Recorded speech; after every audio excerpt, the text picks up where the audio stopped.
Two Louisiana police officers face second-degree murder charges for the death of a 6-year-old boy. He was shot and killed by officers at the end of a police chase last November. Police body camera video was released, and reporter Elizabeth Val walks us through it. The first time we see Christopher Few, the driver Marksville deputy marshals pursued to this dead end, his hands are clearly up and out of the car. But the first thing you hear is deafening gunfire and sirens.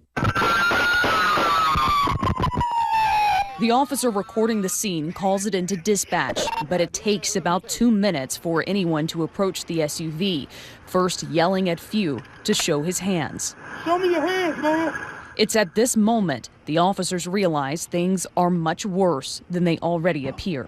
Oh.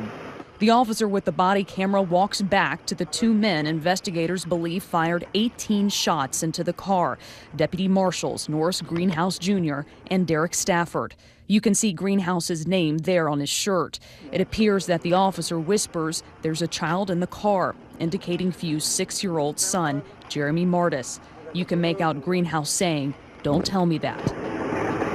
No, don't tell me that, bro. It's also at this point that others arrive on scene. I heard the shots. And someone asks if the driver is armed. They got any weapons on them? I have no idea. Whenever I pulled on the side. Investigators would later confirm that Few was not armed, despite conflicting early reports. According to investigators, Officer Stafford fired 14 of the 18 shots. Right here, you can hear him ask if the driver is hit, before saying he did not know Few's son was there. Is he hit at all? Who? The driver. Yeah. I never saw a kid before, man. Yeah, he's the kid is. I never saw a kid, bro. He was telling him to stop. Around 7 minutes in, the video shows the most disturbing part of this case. Though we have chosen not to show it here, the officer approaches 6-year-old Jeremy's lifeless body and checks for a pulse.